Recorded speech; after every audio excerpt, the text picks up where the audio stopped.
Assalamualaikum warahmatullahi wabarakatuh. Salam sejahtera bagi kita semua. Perkenalkan, nama saya Didi Carsidi, salah satu dosen Prodi Agroteknologi Fakultas Pertanian Universitas Wirarodra. Penyusunan video ini bertujuan untuk memenuhi persyaratan proses sertifikasi dosen. Penyusunan video ini merupakan pernyataan diri dosen dalam unjuk kerja Tridharma Perguruan Tinggi di aspek atau bidang pengajaran.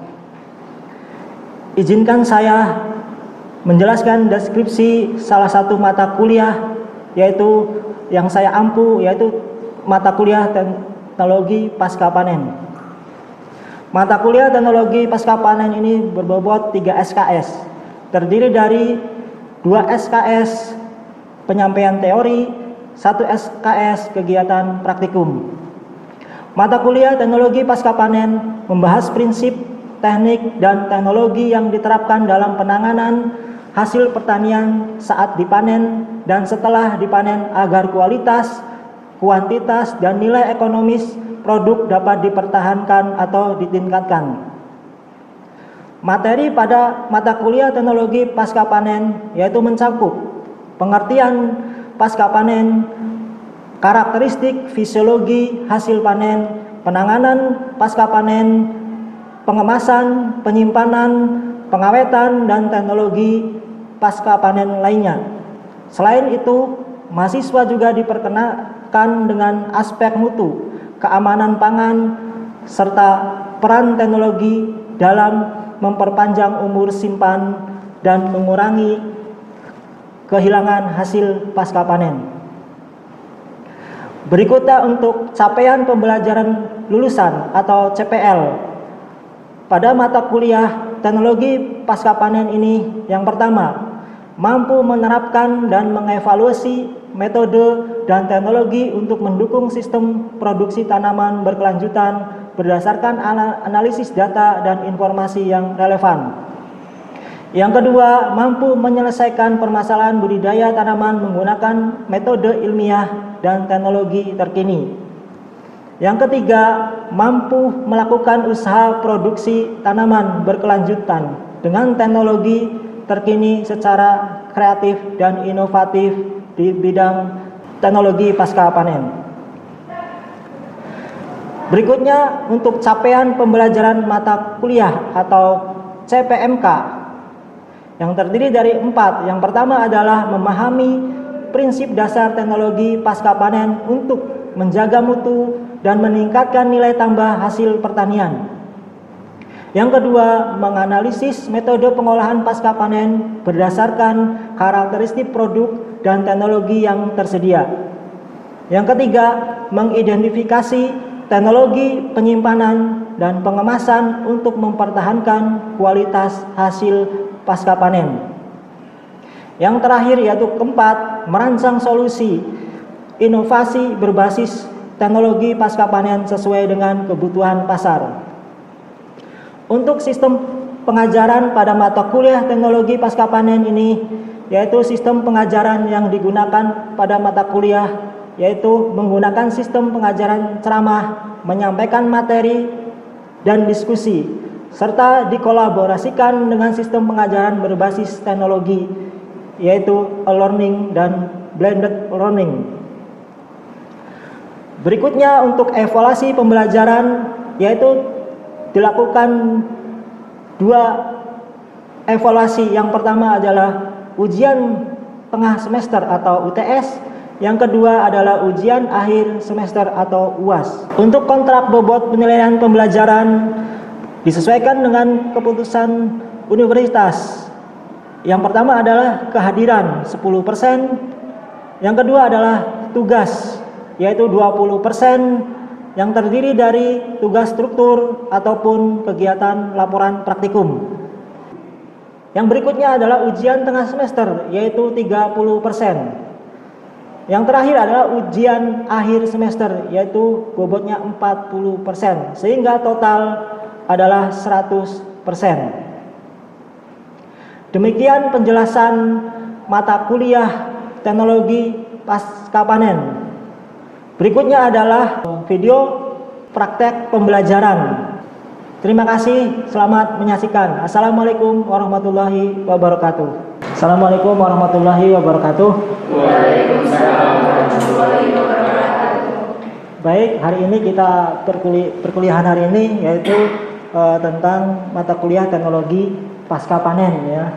Kebetulan Bapak diamanahi ya untuk mata kuliah ini ya, mata kuliah teknologi pasca panen. Tapi Bapak kasih judul ya, mata kuliah ini adalah fisiologi dan teknologi pasca panen ya. Kenapa? Karena kita adalah program studi agroteknologi, sehingga harus kita batasi ya ke pakaran kita, yaitu terkait dengan fisiologi produk pertanian. Karena kalau kita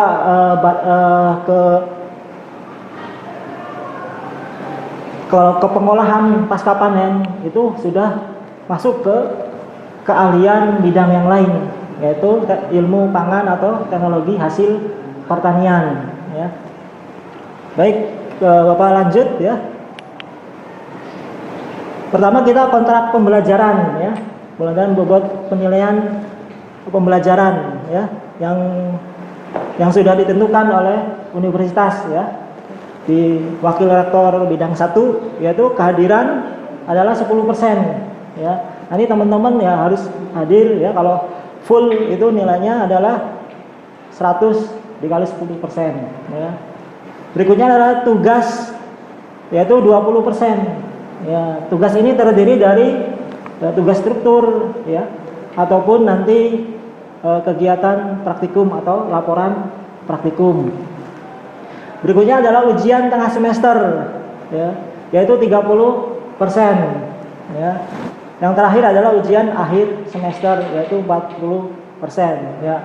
Ujian tengah semester dan akhir semester ya diupayakan dimaksimalkan ya, mendapat nilai yang terbaik ya.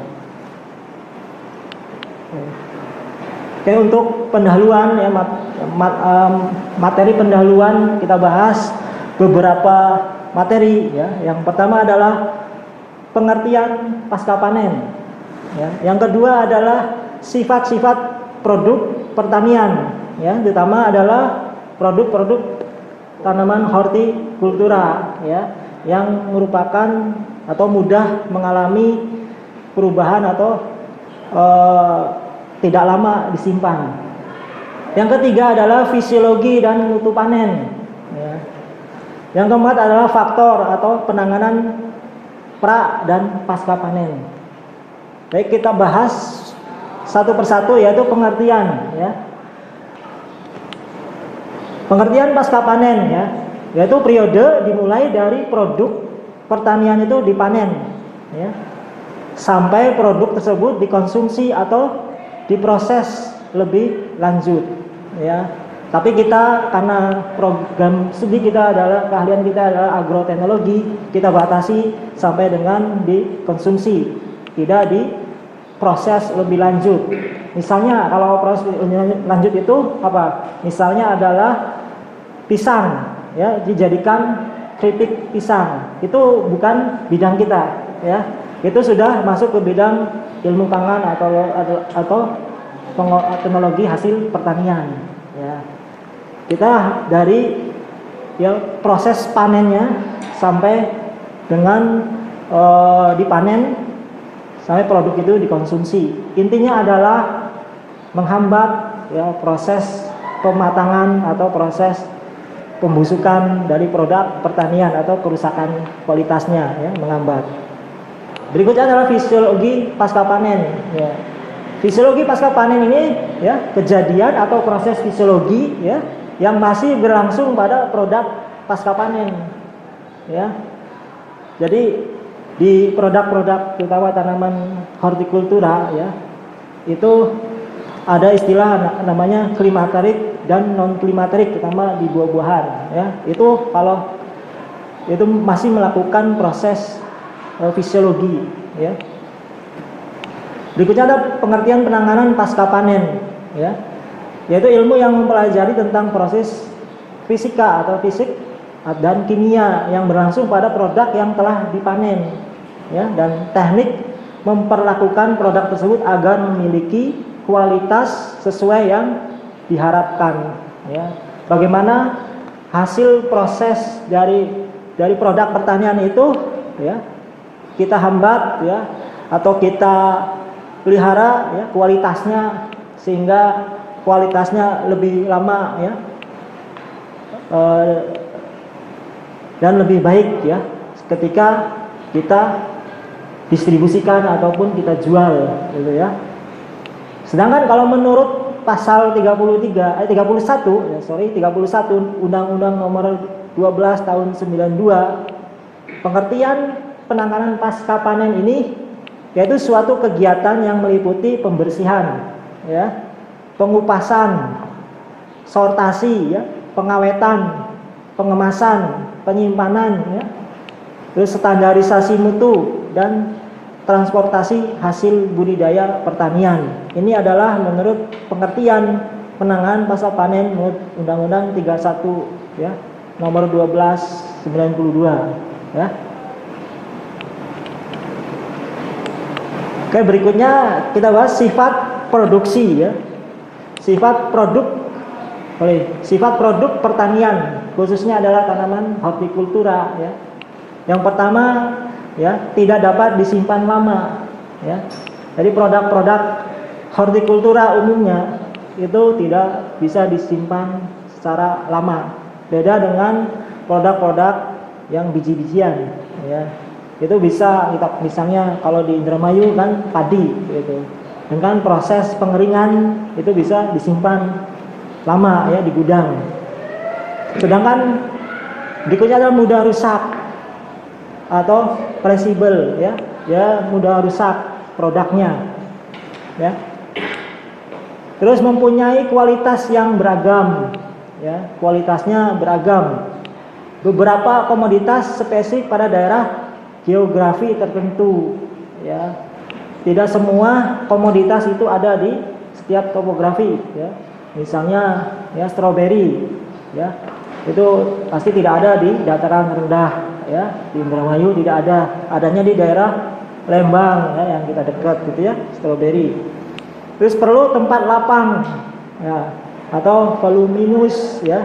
Jadi membutuhkan lahan, ya, untuk proses pemanenannya. Misalnya adalah bawang, ya. Bawang itu kalau teman-teman lihat, ya, di daerah Brebes, gitu ya, ada pengsortasian, ya, penjemuran, ya, di lahan, di lapang, gitu, untuk mengurangi kadar airnya, ya, sehingga butuh lahan lapang, ya.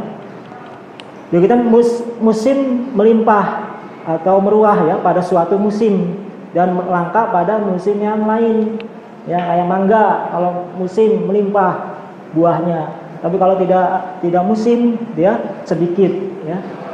Terus fluktuasi harganya tajam, ya, karena musiman, biasanya yang musiman, ya, tanaman-tanaman ini bisa fluktuasi yang tajam, ya. Misalnya kalau melimpah harganya murah, ya, kalau langka harganya lebih mahal, ya. Terus beberapa komoditas bersifat strategis, ya, salah satunya, ya, bawang, gitu ya, itu strategis karena banyak yang mengkonsumsi, ya, bawang merah, bawang putih, gitu ya. Ya, itu ibu-ibu membutuhkan untuk memasak, ya, ataupun bumbu-bumbu yang lain, ya. Sehingga, ya, pemerintah harus memproduksi, ya, atau menyediakan komoditas-komoditas yang strategis ini. Nah, berikutnya adalah fisiologi dan mutu panen, ya. Produk pertanian ini merupakan bagian tanaman yang masih hidup, sehingga beberapa proses fisiologi masih berlangsung, ya.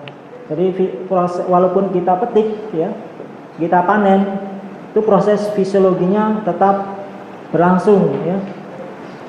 Yang berikutnya adalah proses fisiologi dapat meningkatkan mutu, tetapi sebagian besar akan menurunkan mutu produk. Ya, tadi saya jelaskan bahwa di depan ada buah namanya non klimaterik dan klimaterik, ya. Kalau buah ya fisiologi dapat meningkatkan mutu ya. Jadi ketika buah itu harus tepat ya saat panennya, sehingga saat di pohon itu harus benar-benar matang. Ya, misalnya stroberi ya. Stroberi itu kalau dipetik ya harus kondisi ya matang ya, sehingga warnanya ya menarik merah gitu ya. Terus rasanya juga ya. Tapi kalau tidak tepat kematangannya ya, warnanya juga tidak menarik, bahkan rasanya bisa asam gitu ya. Begitu juga sebagian besar akan menurunkan mutu produk ya. Kalau dipetik ya biasanya laju produksi etilennya meningkat ya beberapa buah itu, sehingga mempercepat ya pembusukan ya kalau kita tidak menghambatnya ya, sehingga menurunkan kualitas ya akibat ya proses fisiologi tersebut ya. Berikutnya adalah meningkatkan atau menjaga mutu produk, tidak lain adalah mengendalikan proses fisiologi yang masih berlangsung ya. Jadi kita bagaimana mengendalikan proses fisiologi ini ya untuk memperlama masa simpannya ya. Apalagi kalau produk-produk tersebut kita jual atau dikirim ke daerah kota lain ataupun ke luar pulau ataupun ke negara yang lain, maka perlu namanya teknologi ya untuk menghambat proses pematangan atau proses fisiologi yang terjadi dalam produk tersebut ya. Oke. Berikutnya adalah faktor penanganan panen dan pasca panen ya. Faktor pertama adalah faktor prapanen ya. Yang pertama itu adalah genetika ya, genetik ya, atau keturunannya ya. Jadi keturunan ini menentukan nanti kualitas ya, kualitas produk pertanian itu sendiri ya. Yang kedua adalah kondisi lingkungan ya, abiotik dan biotik ya. Kondisi lingkungan abiotik contohnya apa? Abiotik suhu ya, klimatologi ya, termasuk klimatologi suhu, kelembaban, kondisi tanah ya, nutrisi tanaman, itu yang mengakibatkan nanti kualitas produk pertanian ya, bagus atau kualitasnya bagus atau tidak. Yang kedua biotik. Biotik apa contohnya? Tentang apa? Hama, penyakit ya, mungkin pengaruh jamur ya, akibat virus ya, gigitan serangga pada produk pertanian itu yang mengakibatkan kualitas produk pertanian menurun. Yang terakhir adalah teknologi budidaya ya. Jadi budidaya yang dilakukan ini akan menentukan kualitas ya produk pertanian itu sendiri. Misalnya manajemen pemupukannya gimana ya, manajemen pengairannya gimana, atau pengendalian hama penyakitnya ya. Ini terkait dengan budidaya pertaniannya ya. Berikutnya adalah faktor penanganan panen dan pasca panen, yaitu faktor pasca panennya ya. Yang pertama adalah panen. Panennya itu caranya bagaimana? Terus waktu panennya juga bagaimana ya, saat apa ya. Cara panennya misalnya mangga, kalau lebih baiknya bagaimana agar tidak rusak mangganya, agar tidak jatuh mangganya ya. Sehingga kalau jatuh kan bonyok, itu akan mengurangi kualitas juga ya. Sehingga perlu alat untuk panen mangga ya, sehingga untuk menjaga kualitas produknya. Terus waktu panennya, waktu panen juga menentukan ya, kualitasnya. Dengan tujuan apa teman-teman ya? Kalau tujuannya langsung konsumsi, bisa saja matang di pohon ya kan, karena langsung dikonsumsi. Tapi kalau teman-teman tujuannya adalah untuk dijual ataupun didistribusikan ke kota lain, pulau lain, ataupun ke negara lain ya, maka harus tepat panennya. Misalnya mangga mangga itu ketika dipanen harus kondisi apa? Mentah, mengkel ataupun bahasa apa tua ya. Ya, sehingga tidak matang di jalan kalau didistribusikan. Ya, kalau kita panen saat matang ya sudah sampai tempat lokasi yang kita distribusikan sudah mengalami busuk ya. Nih, berikutnya tingkat fisiologi. Tadi tingkat fisiologi itu tingkat kematangannya ya. Sehingga harus tepat fisiologinya. Jangan sampai ya sudah matang, sudah warnanya sudah matang didistribusikan ya busuk di jalan atau sudah busuk sampai di tempat pengiriman. Terus perlakuan pasca panen. Ya, perlakuannya ya. Kalau tidak ada perlakuan teknologi pasca panen, salah satu untuk menghambat ya proses pasca panen, misalnya pengemasan, pengepakan atau pelilinan ya, ataupun teknologi pasca panen yang lainnya ya, sehingga ini akan mempengaruhi kualitas dari dan kondisi produk pasca panen ya.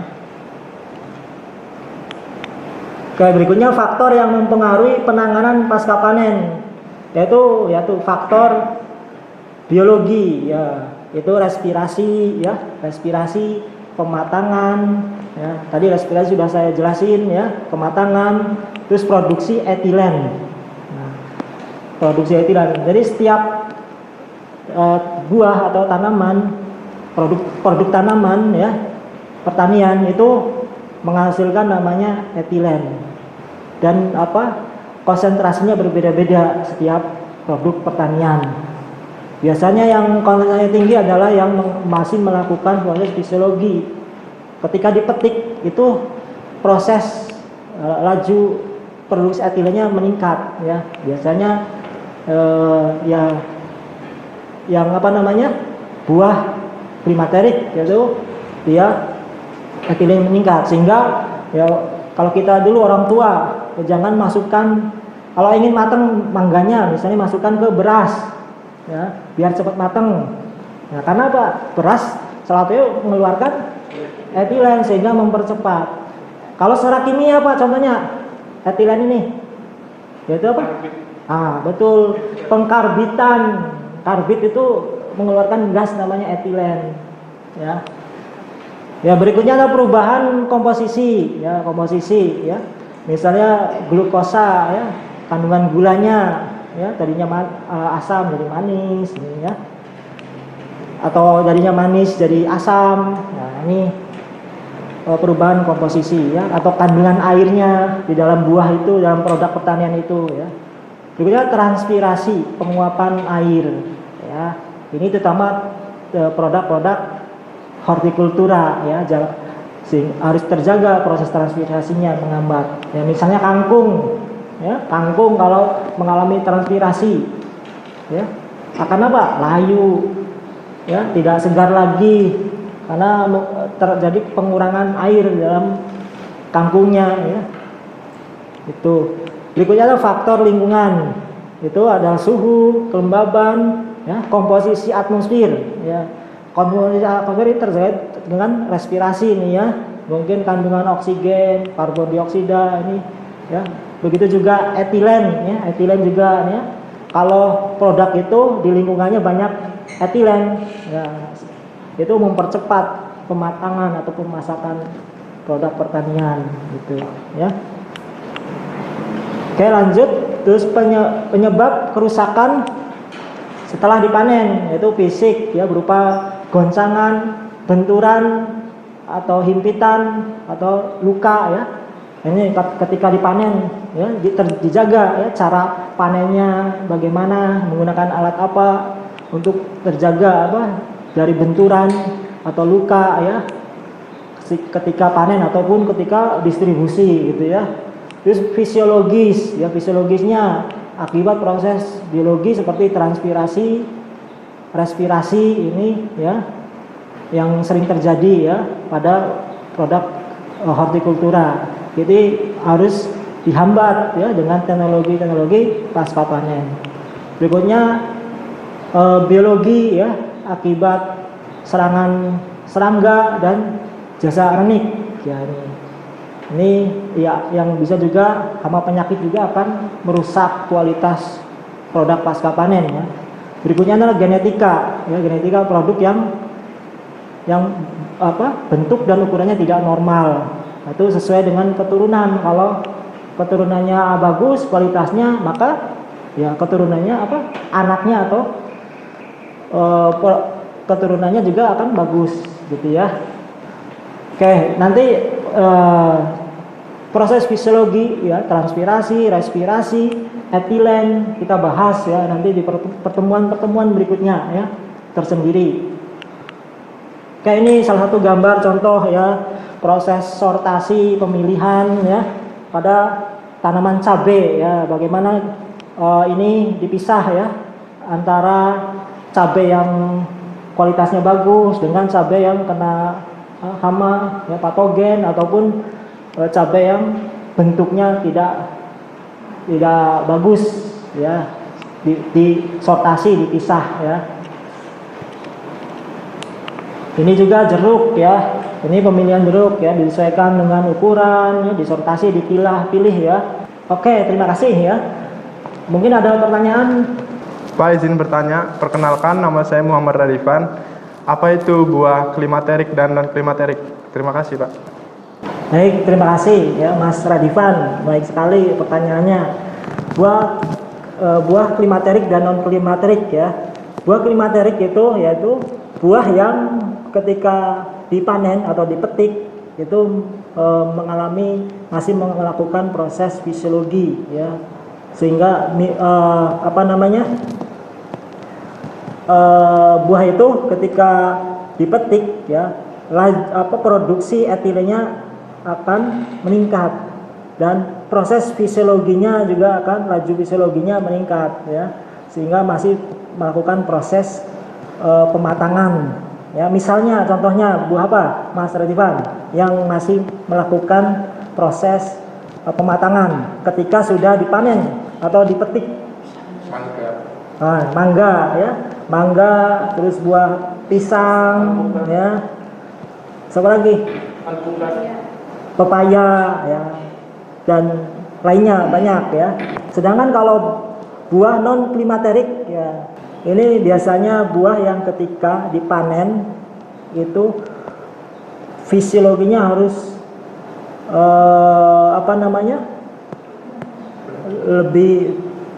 lebih tepat panennya ya. Misalnya ada buah stroberi ya, jeruk ya, itu harus tepat ya saat memetiknya atau saat memanennya. Sedangkan fisiologinya itu melambat ya kalau sudah dipetik ya. Misalnya apa? Stroberi ya, apalagi jeruk. Itu harus tepat saat pemanenannya ya. Oke, cukup Mas? Cukup, Pak. Ya, oke, terima kasih ya. Kalau tidak ada pertanyaan, Bapak cukupkan perkuliahan hari ini ya. Saya tutup. Assalamualaikum warahmatullahi wabarakatuh. Waalaikumsalam.